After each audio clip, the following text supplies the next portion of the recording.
ನಮಸ್ಕಾರ ಎಲ್ರಿಗೂ, ಹೇಗಿದ್ದೀರಾ? ನಾನು ನಿಮ್ಮ ಸುಜಾತ ಮಲ್ನಾಡ್. ನಾನಿವತ್ತು ಅನ್ನಕ್ಕೆ, ಚಪಾತಿಗೆ, ದೋಸೆಗೆ ಎಲ್ಲದಕ್ಕೂ ಸೈ ಅನ್ನಿಸೋ ಒಂದು ಗೊಜ್ಜು ಮಾಡೋಣ ಅಂದ್ಕೊಂಡಿದ್ದೀನಿ. ಅದೇನಂತಂದರೆ ಮೆಂತ್ಯ ಮತ್ತು ಟೊಮೆಟೊ ಗೊಜ್ಜು. ಇದು ತುಂಬಾ ರುಚಿಯಾಗಿರುತ್ತೆ, ಹಾಗೆ ಆರೋಗ್ಯಕ್ಕೂ ಕೂಡ ತುಂಬ ಒಳ್ಳೆಯದು. ಮಕ್ಕಳಿಗೆ ಈ ರೀತಿಯಾಗಿ ಮಾಡಿಕೊಟ್ರೆ ತುಂಬ ಇಷ್ಟಪಟ್ಟು ತಿಂತಾರೆ. ಹಾಗಾದರೆ ಹೇಗೆ ಮಾಡೋದು ಅಂತ ನೋಡ್ಕೊಂಬರೋಣ ಬನ್ನಿ. ಅದಕ್ಕಿಂತ ಮೊದಲು ನೀವೇನಾದರೂ ನನ್ನ ಚಾನಲ್ನ ಮೊದಲನೇ ಸಲ ವೀಕ್ಷಣೆ ಮಾಡ್ತಾಯಿದ್ರೆ ದಯವಿಟ್ಟು ಒಂದು ಲೈಕ್ ಮಾಡಿ, ಶೇರ್ ಮಾಡಿ, ಹಾಗೆ ಸಬ್ಸ್ಕ್ರೈಬ್ ಮಾಡೋದನ್ನು ಮರಿಬೇಡಿ ಅಂತ ಹೇಳ್ತಾ ವಿಡಿಯೋನ ಶುರು ಮಾಡೋಣ ಬನ್ನಿ. ಈ ಗೊಜ್ಜು ಮಾಡೋದಕ್ಕೆ ಮೊದಲು ಮೆಂತ್ಯ ಸೊಪ್ಪನ್ನು ಬಿಡಿಸಿಟ್ಕೋಬೇಕು.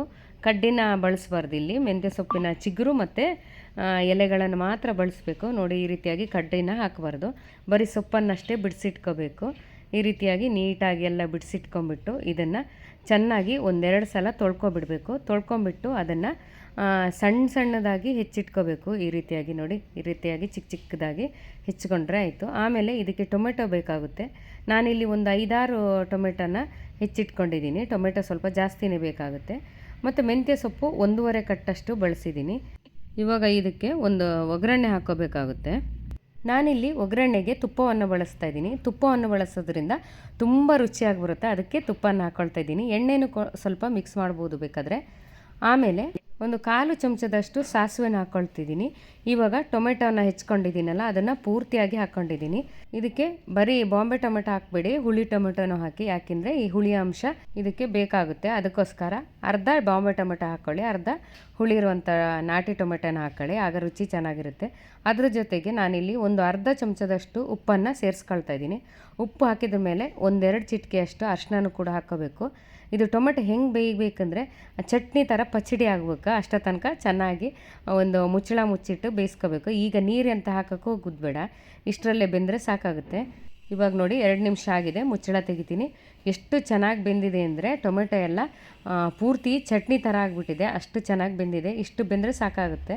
ಈಗ ನಾನೇನು ಮಾಡ್ತೀನಿ ಅಂದರೆ ಆವಾಗಲೇ ಹೆಚ್ಚಿಟ್ಕೊಂಡಿದ್ದೀವಲ್ಲ ಮೆಂತ್ಯ ಸೊಪ್ಪು, ಅದನ್ನು ಹಾಕ್ಕೊಳ್ತಾ ಇದ್ದೀನಿ. ಈ ರೀತಿಯಾಗಿ ಪೂರ್ತಿಯಾಗಿ ಹಾಕ್ಕೋಬೇಕು. ನೀವು ಅಂದ್ಕೋಬೋದು ಬಾಣಲಿ ತುಂಬ ಎಷ್ಟೊಂದು ಪಲ್ಯ ಆಗ್ಬೋದು, ಇಷ್ಟು ಸೊಪ್ಪು ಇದೆಯಲ್ಲ ಅಂದ್ಕೋಬೋದು. ಇಲ್ಲ, ಇದು ಫುಲ್ ಬಾಣಲಿ ಇದ್ರೂ ಮತ್ತೊಂದು 1/4 ಬಾಣಲಿ ಆಗೋಷ್ಟು ಆಗುತ್ತೆ ಅಷ್ಟೇ. ತುಂಬ ಕಡಿಮೆ ಕ್ವಾಂಟಿಟಿ ಆಗುತ್ತೆ, ಆದರೆ ರುಚಿ ಮಾತ್ರ ಚೆನ್ನಾಗಿರುತ್ತೆ ಅಂತ ಹೇಳ್ಬೋದು. ಆಮೇಲೆ ಒಂದು 2 ನಿಮಿಷ ಮುಚ್ಚಿಡಬೇಕು. ಜೊತೆಗೆ ಇದಕ್ಕೆ ಒಗ್ಗರಣೆಗೆ ಅರ್ಧ ಹಿಡಿ ಆಗೋಷ್ಟು ಬೆಳ್ಳುಳ್ಳಿ ತಗೋಬೇಕು.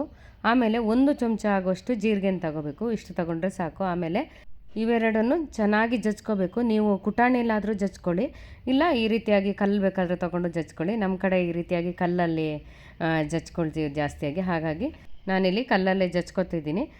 ಜೊತೆಗೆ ಈಗ ಜೀರಿಗೆ ಮತ್ತು ಬೆಳ್ಳುಳ್ಳಿನೇ ಈ ರೀತಿಯಾಗಿ ತುಂಬ ಚೆನ್ನಾಗಿ ಜಜ್ಕೊಂಡಾದ್ರ ಮೇಲೆ ಇದನ್ನು ಪೂರ್ತಿಯಾಗಿ ಈ ರೀತಿಯಾಗಿ ಬಳ್ಕೋಬೇಕು.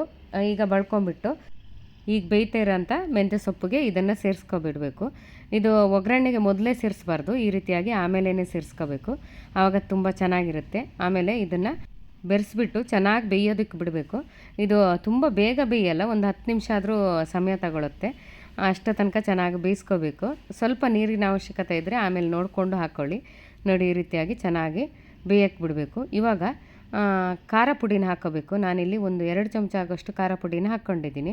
ನಿಮ್ಗೆ ಎಷ್ಟು ಖಾರಕ್ಕೆ ಬೇಕೋ ಅಷ್ಟು ನೋಡ್ಕೊಂಡು ಹಾಕ್ಕೊಳ್ಳಿ.